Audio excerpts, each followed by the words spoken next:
Okay. Good morning, everyone. Boed. Do you want me to sit next to me? Shana Rabbah. Should I Hey, sit next to him? Vav and Beis. You can sit wherever you like. Well, it's easy for the one person. Talk the Gemara. Tana Rabbanan, bottom of Pei Vav and Beis. Tana Rabbanan. We're talking about the Zaken Mamre, the rebellious elder. So, Tana Rabbanan ki pale mimcha davar. When a davar is yipale mimcha, when it's hidden from you, says the Gemara, Pei Zayin Amid Aleph, v'mufla shebbeizin akasim medaber. So it's talking about a mufla bebeizin. It's talking about an ordained sage, which is to the exclusion of a talmud. It's talking about somebody that's ordained, and as we saw in the Mishnah and Rashi, over 40. An ordained sage over 40, that's the only type of person that could be a zaken mamre. If you're not ordained and you're not 40, then you can't be a zaken mamre because the maisa, you don't really have the power, you don't have the knowledge to be able to paskin. So when you paskin, it's not that it's a good thing, but it's not necessarily as bad as somebody who has influence. Mimcha is a yoetz. What's mimcha? It's a person who gives counsel. The only problem is when there's small people, you can't fall asleep. So mimcha is a yoetz.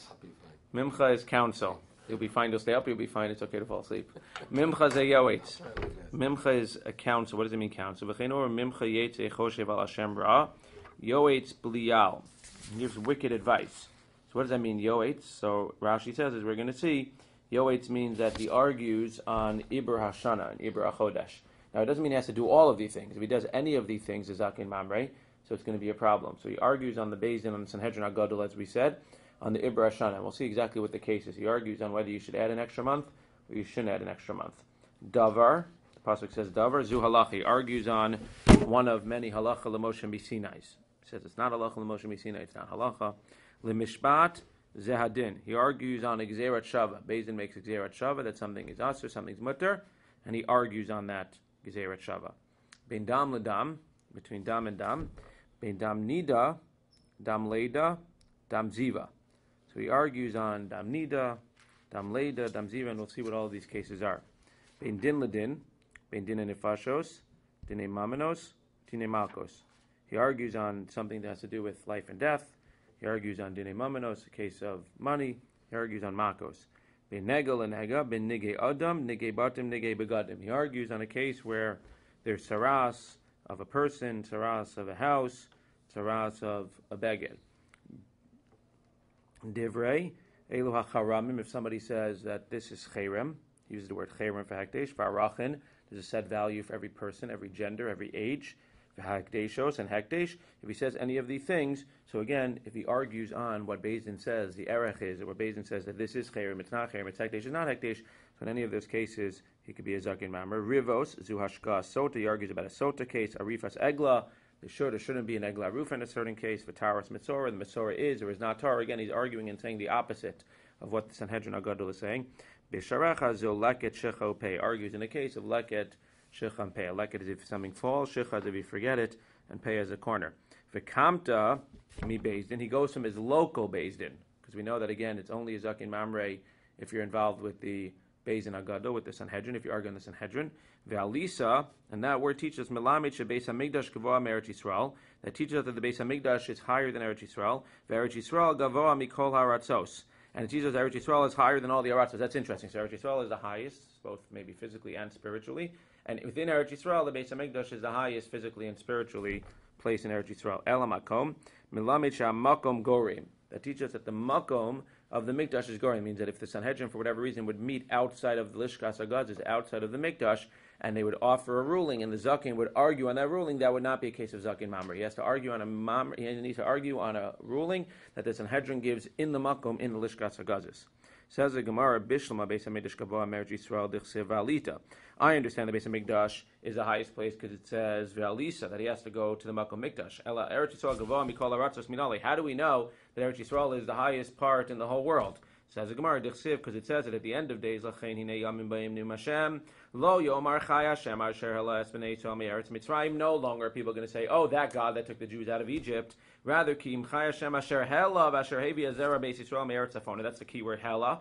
He took them and raised them up and brought them from Bavel, and Mikol Haratzos Sheridachtem Sham V'Yeshu Al Masam. He brought them up to their land. Clearly, you see that up to their land means Eretz Yisrael is up above all the other lands. Tanu Rabbanan. Now we're going to have an interesting machlokas. Put on your thinking caps. Zakin mamre eno chayav, ela davar shazidono kares v'shigasu chayav. Zakin mamre, these cases that we're talking about on top, it's only these cases, like let's say dinei nefashos, dinei mamros, and the Gemara will describe what these are. It's only cases where if the person who does whatever he's doing in that case will cause kares to himself if it's on purpose, and achatos if it's b'shogeg. If it's any other thing that he rules on, he rules falsely, he argues on the beit-din about mitzvahs beit-din, he argues about something else, he's doing the wrong thing, but he's not considered to be a zakin mamre. He's only considered to be a zakin mamre if he argues specifically in a case where the person that he's paskening for will get kares / achatos. Kares if it's on purpose, and achatos if it's by accident. So we'll see. Again, the Gemara's not necessarily, but the Gemara is going to come up with cases, as we'll see, of different cases where each one of these things can be a case of kares. Says the Gemara, Divrei Rabbi Meir. That's Rabbi Meir. Rabbi Yehuda Omer, Al davar sheikaro midivrei Torah uperusho midivrei sofrim. He says lav dafka. It doesn't have to be a case of kares. It just has to be a case which is ikar in the Torah, and the sofrim, the rabbis came and they gave a perush on it. Rabbi Shimon Omer, afilu diktok echad miditukei sofrim. What's Rabbi Shimon? He's saying a little bit different than Rabbi Yehuda. He's saying that it could be a law that's entirely based on rabbinic tradition. It needs to be based on something in the text, a biblical idea in the text. But as opposed to Rabbi Shimon, who says, Rabbi Yehuda says that it has to be a lot of expounding by Chazal. If it's just, according to Rabbi Shimon, a little bit of expounding by Chazal, even one little diktuk on one little word, that's going to be enough for him to be a zakin mamre. So let's go to Rabbi Meir. My time with Rabbi Meir. What's the reason that a zakin mamre is only chayav if it's a case of kares / chatas? Says the Gemara, Gamar davar davar. It's a gzeirat shava. Ksiv hacha ki pali mimcha davar lamishpat. Where's that v'ne'elam davar menei kahal? That's by a par helim davar. If the Sanhedrin paskins on something, and at the end of the day, if the Sanhedrin paskins, and the people go based on the psak of the Sanhedrin, and there's a mistake, so then at the end of the day, l'maiseh, they're going to have to bring a korban. So over there, malahal and davar shechayav al zedona kares val shigaso chatas, afkan davar shechayav al zedona kares val shigaso chatas. So he says that just like by the par helim davar, it needs to be that they paskin about something which the entire people now, based on their psak, are chayav kares, or b'shogeg, obviously chayav chatas. So too by the zakin mamre, it needs to be something that's chayav kares / chayav chatas. For Rabbi Yehuda, where does Rabbi Yehuda says it needs to be karo midivrei Torah, perushu midivrei sofrim, al pi ha-Torah asher yerucha, ad di'ika Torah, there needs to be something in the Torah, v'yerucha, and Rabbanan have to come and rule on it. Rabbi Shimon asher yagidu lecha min ha-makom hahu, afilu kol dehu. If they say anything from the makom hahu, from the Beis HaMikdash, anything at all, even a little d'Rabbanan. We are on page Ayin Amud Aleph, the fourth wide line. So just to sum up what we just did in the last 5 minutes, 17 lines. So the Gemara says that these cases of, and we're going to go through everything, this whole brayso we're going to go through again. But the Gemara just basically said that there's three opinions as to what exactly the zakin mamre can be chayav for. Rabbi Meir says, which is what we're going to spend the rest of the day on, the zakin mamre is only chayav if he caused kares to the person. If he's causing kares to the person, or chatas b'shogeg to the person, that's what he's chayav for. Rabbi Yehuda and Rabbi Shimon argue it doesn't have to be kares. But we're going to concentrate on Rabbi Meir for today. And we're going to go through all these cases that the brayso mentioned. What's an example of a dinei nefashos at chayav kares? What's an example of dinei mamanos at chayav kares? What's an example of dam nida, dam leda, dam zava that you're chayav kares for? All these cases where you're chayav kares for, where the zakin mamre paskined against the Sanhedrin, and because of him, he made the guy chayav kares b'mezid if he did it on purpose, or chayav achatos if he did it on accident. We're going to go through all of these cases now and see exactly how you set these up, because these are not so pashut, like Mendel was asking, like a shichapeya. Those are not so pashut. We're not to get to those today, but what's a case of dinei mamanos where you could have kares? What does that mean? And if it's so then what does the Gemara mean? If it's not true, what does the Gemara mean? The Gemara said, again, the Gemara darshaned every single one, bein din ladin. The pasuk by zakin mamre says, bein din ladin. He argued about a din ladin. Dinei nefashos, fine, I understand. Dinei mamanos, what could be an example of a dinei mamanos case where he, based on his psak, the guy would be chayav kares? That's what the Gemara is going to do now from this wide line, Pei Zayin Amud Aleph. That's the rest of the day. Amar le Rafuna bar Chanana l'Rava. Let's go through our brayso, Alibad Rabbi Meir, to learn that every single case that the zakin mamre is talking about, let's learn every single case where it's a case where there's potential for kares / achatas. Papa, you know what? You do the job. Poke tirgamalei. You do it. Fine, let's go. Ki pale, as we said, b'mufla shebebeis and akasam medaber. Ki pale, the pasuk says we need to be talking about the zakin mamre needs to have smicha. If he doesn't have smicha and he's not over 40, nothing to talk about. That's the first thing. Says the Gemara, Mimcha ze yoetz. So what's the case of yoetz? What's the case where there's going to be some type of yoetz? Says the Gemara, sheyodeya La'aber shanim v'ligvah shanim. Again, it's one thing to say that he's going to paskin against the beit-din about being ma'aber the chodesh. But what's an example where he's going to paskin against the beit-din to be ma'aber the chodesh and he's going to cause kares to people? What's an example? It's when he knows how to do iber shanim and kvoah chadashim. What's an example? An extra month by Adar. If he adds an extra month, he's not supposed to. He takes away a month, he's not supposed to. So Pesach is going to come at a different time, and everybody's going to end up eating chametz. So this guy, remember, this guy who's asking the Zakim Amr, the people that he's pasking to in the shir, they're going to eat chametz on Pesach because of him. Kiditnan. And again, a lot of these cases with Rashi, we're not going to go through all of them, but Rashi brings how it could be both ways. It means we're going to give a machlokes in each of these cases, and we're going to. I'm just going to explain it one way, but Rashi explains it actually many times both ways. Where if the Zakim Amr said like this opinion, it would be kares, and if he said like this opinion, it would be kares. Obviously, the second time it's a little bit more of a stretch, but I'll explain to you exactly what we're talking about. But there are cases you come up with, no matter who he holds like, that case could be kares. So what's an example of Iber Chodesh? Let's just see this inside. So what's the Gemara? Kidinan hein heidu shemab mitashana kolader. There was a machlokes about whether you could do Iber Chodesh, an extra Adar, the entire month of the first Adar, or only until Purim. So according to Heim Omrim or Hayu Omrim, they say you can only do it till Purim. Once you read the Megillah on Purim, we know 30 days before Pesach you start to prepare. Now you start preparing for Pesach, you're going to send an Iber Chodesh, you're going to start confusing everybody. You can only add the extra month for the first 14 days. We paskin, Rabbanan say, no, you're right. Technically, it would have been better to add it up until Purim. But at the end of the day, even if you started preparing for Pesach, if we think there should be an extra month, then there needs to be an extra month. If we need to calculate that there's an extra month. So comes along the Rabbanan and say you can add an extra month. So now, if, again, I'm just going to take one side of the story, but if the Zaken Mamre paskins that you can add an extra month after the 14th day of the first month of Adar, and the Rabbanan say you add an extra month, so in essence, what he's going to tell you is that what? He's going to tell you that Pesach comes out a month before. He's telling this guy that you have to keep Pesach a month before, not necessarily chayav kares for that, but a month later when it's Pesach, according to the Rabbanan, according to the Sanhedrin Agadol, who paskin that you had an extra month, this guy's going to be eating chametz on Pesach and he's going to be chayav kares because of this zaken mamre. That's an example of a case of kares. And again, obviously in this case, if he says the opposite, it's easy to work out also. If he says not to add a month, if he says to add a month and they say not to add a month, and then the guy's going to be eating Pesach, he's going to be eating chametz in the first month. Whichever way the Rabbanan, in all these cases, the Sanhedrin Agadol is passing one way, the Zakim Mamre is passing the other way. Whichever way the Zakim Mamre paskins, he's going to cause this guy to eat chametz on Pesach. It's a chi of kares. Therefore, in this case, if he actually paskins for this guy not to be, or to be ma'aber the shana against the beit-din, then lemaisa, this is a Zakim Mamre, and we can go ahead and kill him. Yeah. Just a question about when you say paskins. I understand if he tells people that this is what, this is the halacha, then he's chayiv. No. Let's say he paskins for himself. That's what we said yesterday. But we said yesterday that if he paskins for himself, it says, even if he continues in his ways, shana v'lamad b'der shayalamad pater, v'mahore lasos chayav. But if he does it for himself, then it's okay. It's Pesach, and he's going to be chayav kares, but not because he's zakin mamre, because he's eating chametz on Pesach. He's eating chametz on Pesach b'far hesya. So in a sense, by acting that way, he's declaring to the world that this is how he's. You're right, but again, it's based on the drush and the pasuk, and the pasuk says that he needs to be asher yaseh bezadon asher yoreh laso. So you could argue, I don't know exactly, one could argue that by his actions, but it sounds like the Gemara needs to actually say it with his own mouth. Everything okay? Yeah. Don't make too much money. I get a cut. My wife, you don't make money, you lose money. He doesn't have any opinion himself. In other words, he sees the whole community doing X and he's doing Y. He's not. He has his argument. We have this all the time.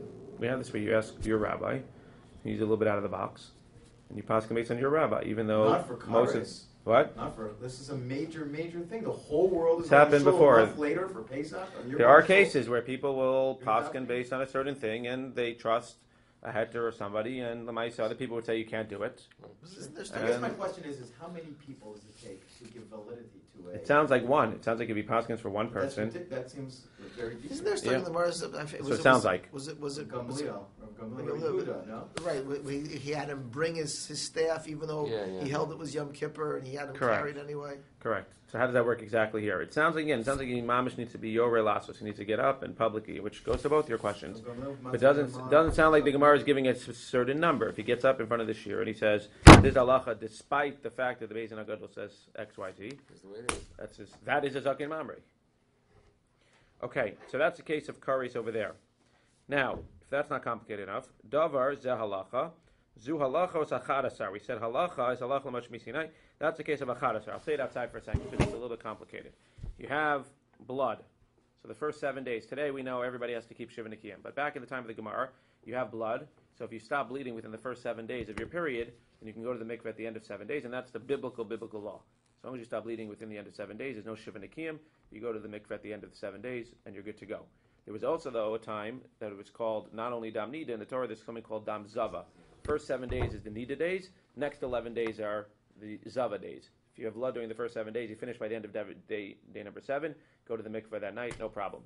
If you bleed into the Zava days, which is after the 7 days, so Lamaisa, if you bleed into the Zava days, then it depends. There's something called Shomeres Yom Keneged Yom. If you bleed in day number 1 through 9, just to make it simple, days 1 through 9 of the 11 Zava days, so that's basically days, 8 through 18. So again, 1 through 7 is Nida days, we're done with those. Now if you bleed in days 8, 9, 10, 11, 12, 13, 14, 15, 16, whatever, in the first 9 days of the 11 days, then you have Shomeres Yom Keneged Yom. If you bleed 1 day, then you can't go to the mikveh that night. You need to keep 1 day for that 1 day. 1 day Shomeres Yom Keneged Yom. You bleed 1 day, you keep the next day, and then the next night you can go. If you bleed for 2 days during those 11 days, or during those first 9 days of the 11, then you have to keep the next 2 days, and then you can go.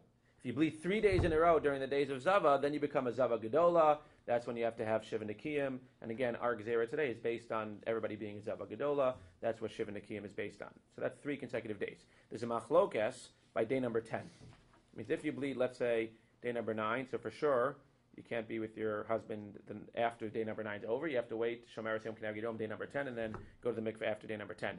But if you bleed on day number 10, there's a Machlokes where the day number 10 is like day number 9, and therefore you can't be with your husband day number 10 or day number 11, you go to the mikveh after day number 11.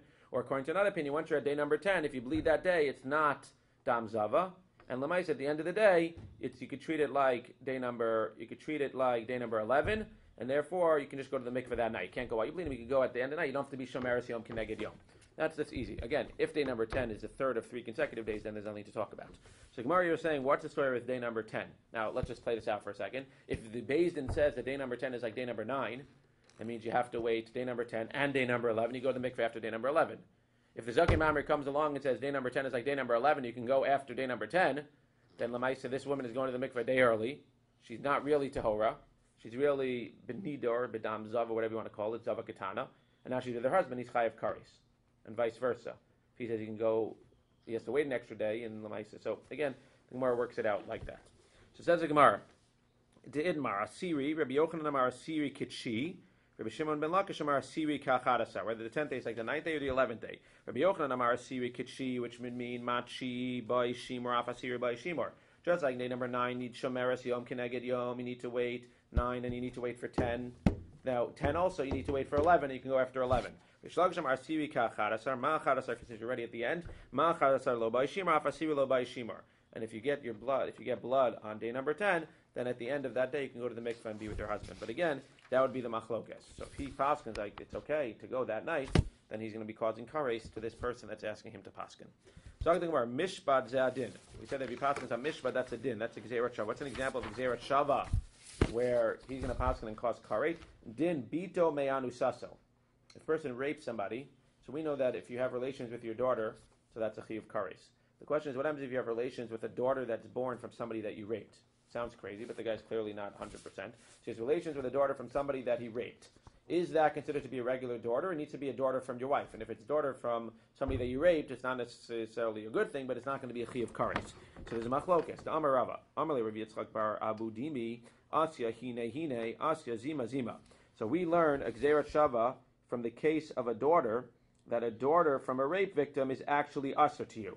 So now if the Zaken Mamre comes to you and says, I'm going to argue on the Beis Din Agadol, I'm going to say that a daughter from a rape victim, if you rape somebody and then she has a child, that daughter is not usher to you, then you can actually go ahead and be with her, quote unquote, then the Zaken Mamre is causing this person to get kares. Because Rabbanan say it's usher to you, based on a gzerat shava. He doesn't hold to that gzerat shava, and he's causing kares to this person who's then going to have relations with his daughter from the rape victim. Why exactly this guy's asking a shayla? Okay, good question. But at the end of the day, if the Zaken Mamre is hore, if he's more to this person that he can actually be for whatever reason, not that he's saying it's okay, but he's saying we don't learn that gzeir shav and you're not going to be chayiv kares for that, and then he goes ahead with it, lamaisa, this person will be chayiv kares because of the psak of the Zaken Mamre. How would that one work in reverse? So again, Rashi talks about how these things work, but that one's not so pashat to go in reverse. Correct.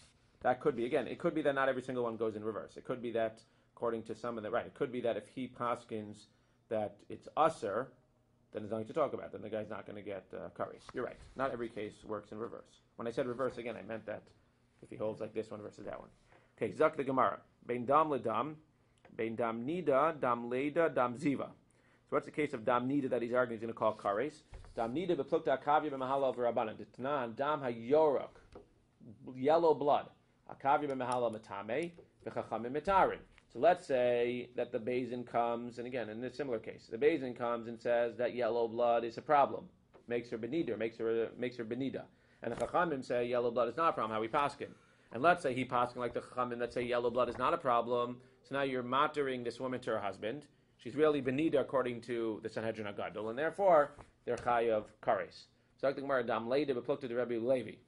The dam leida is a plukta of Rabbi Levi. This is confusing. The itmar. Rav Amar, let's just say outside for a second. We're going to talk about girls, but even though boys are the same.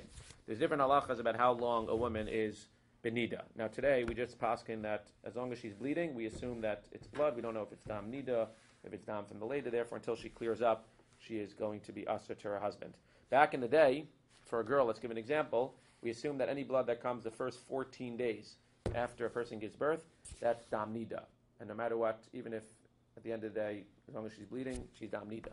As long as she clears up, as we'll see in a second, from day number 15 to day number 80, any blood that she sees from day number 15 to day number 80 from the Torah is not considered to be dam nida. That's considered to be dam not from the uterus. That's considered to be dam, but we'll see in a second. That's dam from the birth. And therefore, even if she's bleeding during that time, she's not usher to her husband. She could actually be with her husband. It's not dam nida. Any blood she sees from day 80 and on is dam nida. So before day number 15, 1 through 14 is dam nida. 80 and on is dam nida. Anything in the middle is not dam nida. Now there's a machlokes where this dam comes from. One opinion says that both the dam nida and the regular dam come from the same place. The other opinion says that the dam nida comes from the uterus and the dam leda comes from somewhere else. What's the nafkamina? Says the Gemara. Rav Amar Mayan Echadu. It's from one source.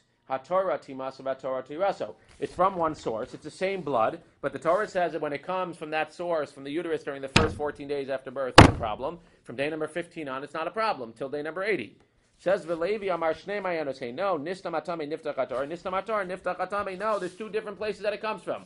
This one comes from the uterus, and as soon as that's done on day number 14, magically, or not magically, Kadosh Baruch Hu made the human body like that. Starting from day number 15, it comes from the other place. Or maybe not. So what's the machlokas here, and what's the nafkamina? So the nafkamina is that, let's say a woman continues, let's say she starts the blood, she has blood when she's in the first 14 days, she bleeds for the first 3 days, and then she stops. Let's say she starts bleeding again on day number 10. What is that according to everybody? That's dam nida, day number 10 from birth. That's dam nida. What happens if she bleeds straight from day number 10 to day number 20? So if you hold that it's from one place, then what?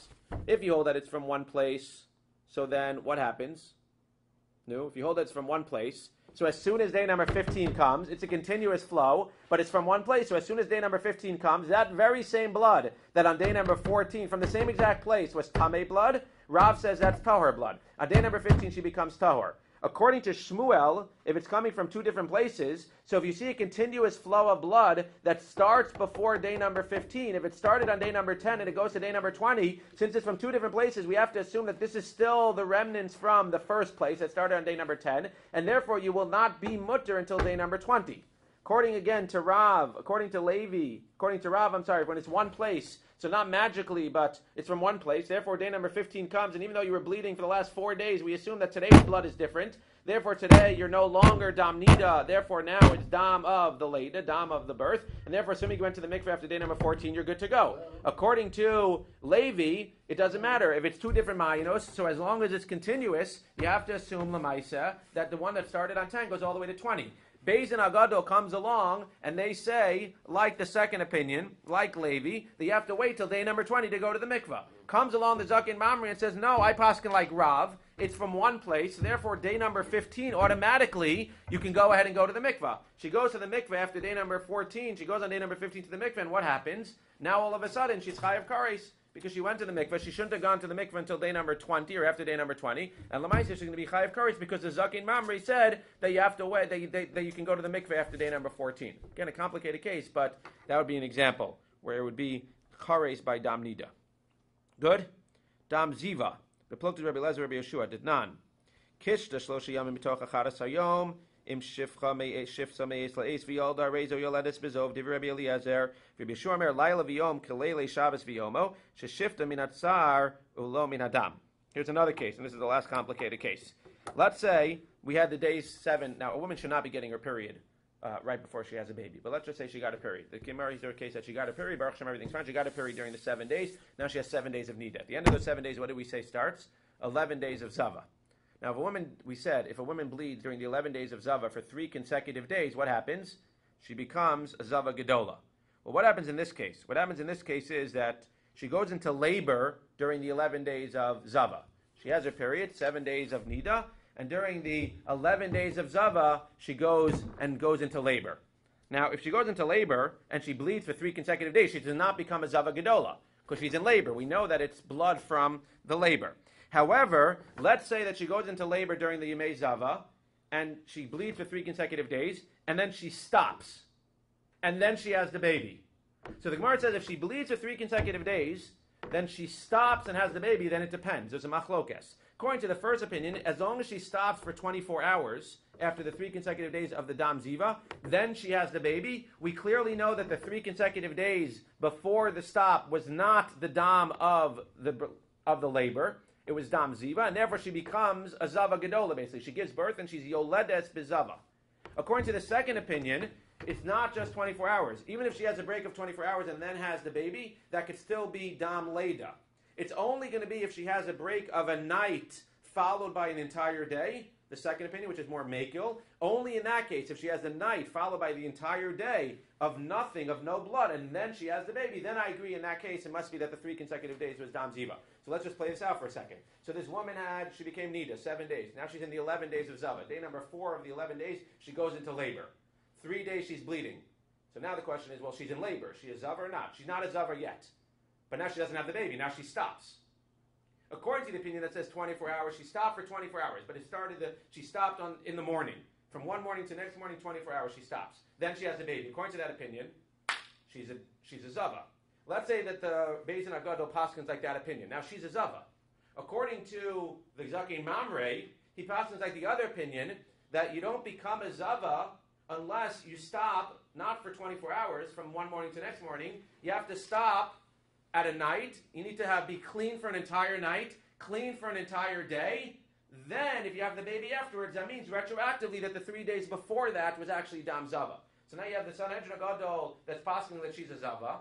This guy, the Zakim Mami, is passing like the other opinion that no, because she only bled for day to day, 24 hours. But according to us, 24 hours of she was only clean for 24 hours. 24 hours of cleanliness doesn't mean enough. Therefore, we assume that the 3 days of blood before is connected to the labor, and therefore, Lamaisa, she's not a Zava, and Lamaisa, she's just a regular woman who gave birth. But now, when they matter her to her husband, let's say she has a girl, when they matter her to her husband after 15 days, it's not going to be good.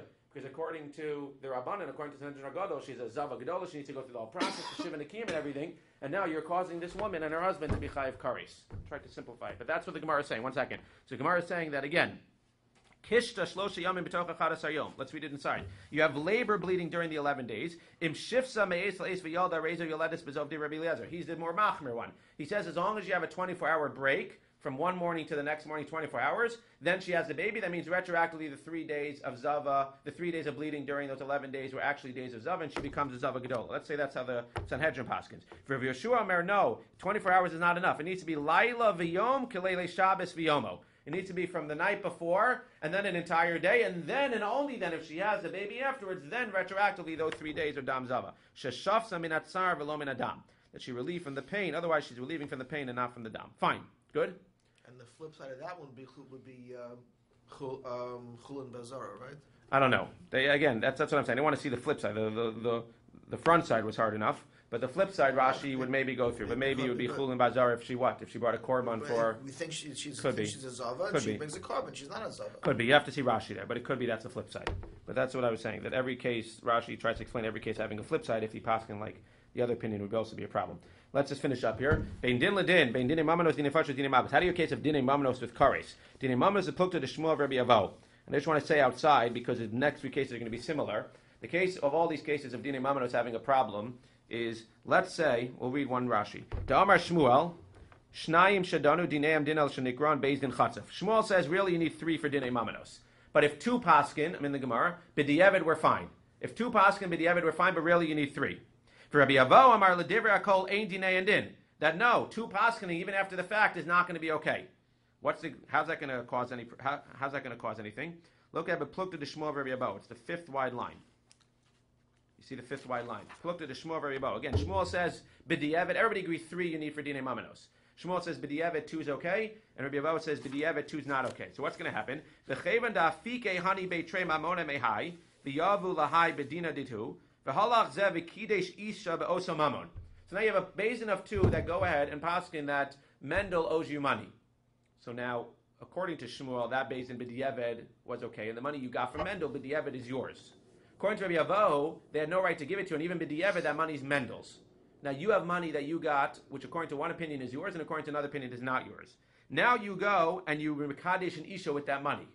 L'shmuel mikudeshes. L'shmuel B'di'evid, that money is yours, the woman is yours, and that's it.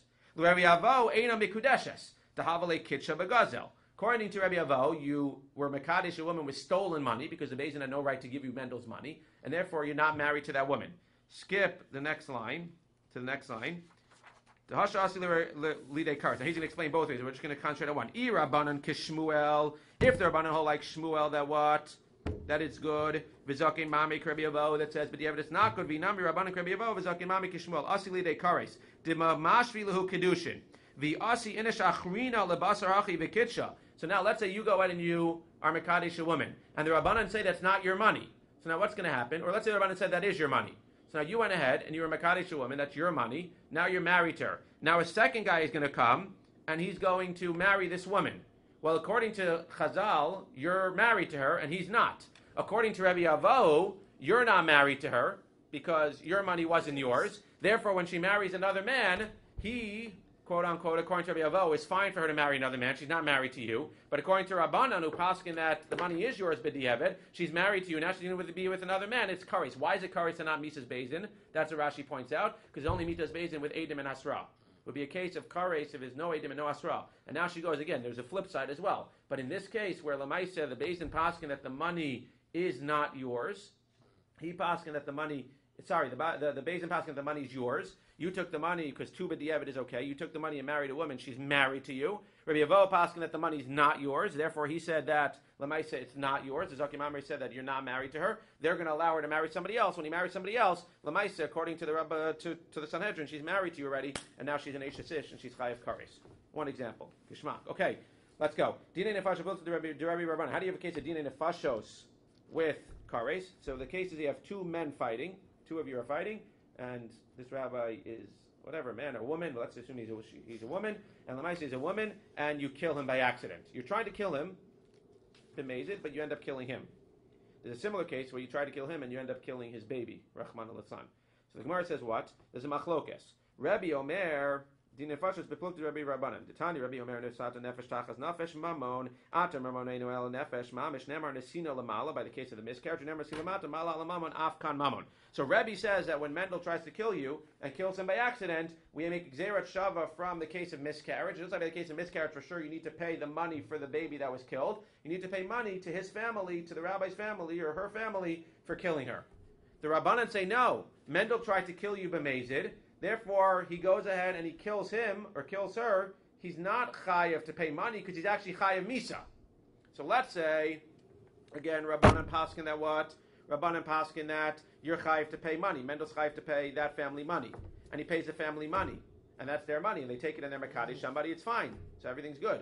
But according to the Zakin Mamre, who paskins like the other opinion, that Lamaisa he's not chayiv to pay money. He's only chayiv death now, Mendel, because he tried killing you and he ended up killing him. He's chayiv death. So what happens? Lamaisa, the money that Mendel's paying now that's being forced to pay is not their family's money. When they take the money and they go ahead and marry somebody, they're not actually married. Therefore, if another person comes along, that's okay. But the Chazal said that it was money. You had to paskin, you had to pay money. The money went to the heirs. The heirs used it to get married. It's a good marriage. Lamaisa, if she marries somebody else, now there's going to be a chiyuv kares as well. It's another example. Finally, Dinei Makos beflooked to Rabbi Shmuel v'Rabbana did not. Makos begimel mishum Rabbi Shmuel amer bechaf gimel. There's a machlokes whether you need 23 or 3 for Makos. Similar case. Let's say, according to one, you have 3. Let's say you possibly need 23 people to administer makos. What happens if 3 people administer makos? There wasn't a good administering of makos. What do you have to do if 3 people administer makos and they weren't allowed to? They basically paid the person. They owe him money. If you paskin that you need 23 to give makos, then if 3 people give makos, they have to pay the guy. Now when they pay the guy, it's his money. He can do whatever he wants with the money. He marries a woman, the woman's married to him. But if you say that 3's enough, then they don't owe him money. When he gives the money, it's not his money. He marries somebody, it's not his wife. Therefore, another person comes and marries her. Lamaisa, it's a good marriage and you're causing kares. Again, these are all similar cases with somebody's money not being somebody's money and which way you say. How do you have a case of nige adam that's going to be kares? But looked at Rabbi Yeshua Rabbanan. Denan im baharis kadam l'seyar halavan tamei im seyar lavan kadam l'baharis tar. You need to have a white spot and you need to have white hair. So if the white spot comes first before the white hair, the person's tamei. If the white hair comes before the white spot, no problem. Safek is tamei. According to the first opinion, if you're not sure if the white hair or white spot came first, you have to assume that the person is tamei. Rabbi Yeshua Merkeya, it's faint. My K, what does it mean it's faint? Amarava Keya tar. Safek is tar. So now you have one that says that this person is a Safek mitzora. One opinion says tahor. One opinion says tamei. The Rabbanan come along and say what? Tamei. The Zakin Mamre comes along and says tahor. No problem. The guy goes into the mikdash, even though he's tamei, he's chayiv kares. Goes into the mikdash, but tumei, he's chayiv kares based on the Zakin Mamre. Nigei batim beplukter Rabbi Lezer Rabbi Shimon v'Rabbanan did not. Rabbi Lezer Rabbi Shimon omer la'olam ein abayis tamei. We had this case at Sheyirish kishnei grisin al shnei avanim b'shtei kitolim b'karen zavis arko kishnei grisin v'rachbo k'gris. Rabbi Lezer Rabbi Shimon says it's almost impossible to have a house that's going to be nega on the house. Says you have to have 2 spots on the 2, if you remember from a few weeks ago, on the 2 corners where the 2 stones meet. In that exact spot with a certain amount of spot, that's the only way you have a nega of a bayit. The other opinion says no. You have a nega anywhere, it's going to be a problem. My time to Rabbi Lezer Rabbi Shimon. Ksiv kir, ksiv kiros. It spells it in plural. Ezo kir shehu bekiros. How do you have a singular that's like plural? Have omer zeh karen zavis in the corner. So now comes along the Rabbanan and says that tzaras in the house, no matter where it is, doesn't have to necessarily be on the corner. Zakin Mamre says only tzaras of the bayis if it's in the corner. Guy goes into the house where it's not in the corner. He thinks he's tahor. Goes into the mikdash. According to the Sanhedrin, he's tamei because the Maisa there's tzaras in that house. Finally, nigei begadim beplukti Rabbi Yonasan ben Avtulmos v'Rabbanan Detanya. Rabbi Yonasan ben Avtulmos Omer minayin lepricha bebegadim shitor. There's a din by Adam that if you have some saras, so you're obviously a mitzora. But if you have stuff all over your body, you're going to be tahora. You're not going to be tamei. So what's the question? What happens by begadim? If you have a little bit on your begadim, for sure you're a mitzora. Let's say you have stuff all over your begadim. Do we make Gzerat Shava to the same thing by an Adam? Just like by an Adam, if it's all over your body, you're not a mitzora. So do by begadim, if it's all over your begadim, you're not a mitzora. Or that's dafka by Adam, and by begadim, even if it's all over your begadim, you're still a mitzora. So where do you see that? Nemar kircha v'gabas ba'adam, and nemar kircha v'garachas bebegadim. Malal and perach bekulo tahor, afkan perach bekulo tahor. So you see over here that again, the Rabbanan hold, they're paskening, or let's just say that he holds, that the mice, if you have them all over your clothing, you're going to be tar. That's what the Zaken Mamre says. And the Rabbanan say, the Sanhedrin says, no, that's only when you have it all over your body, you're going to be tar. When you have it all over your begadim, you're going to be tamei.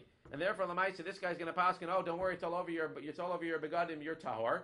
The Sanhedrin says it's all over your begadim, you're still going to be tamei. Lamaisa, this guy listens to the Zaken Mamre, he goes into the mikdash, and because of the Zaken Mamre, he's causing this guy to have kares. So again, these are all examples of cases where the Zaken Mamre paskened a certain way, and because of his psak, he caused kares to this guy, to the woman, whatever it is, and those are all examples of cases, specifically those cases, according to Rabbi Meir, in those cases are a case where he would be considered to be a Zaken Mamre, but if he paskened in cases that did not involve kares, even if they involve mitas bezin or the like, if they didn't involve kares and achatas, then although it's not a good thing, lamaisa, he would not be in the category of Zaken Mamre. And again, this is all based on the Par Helen Davar. This is based on the Gzerat Shava that we started with from the Par Helen Davar, that just like if the Sanhedrin paskins for the tzibor on something that's a chi of kares / chi of chatas, then and only then is there going to be a par, is there going to be a chatas brought for the entire people who go based on the wrong psak of the Sanhedrin. So too with the Gzerat Shava, we learn the same thing over here, that dafka by Zaken Mamre, it's dafka by a case of kares and chatas,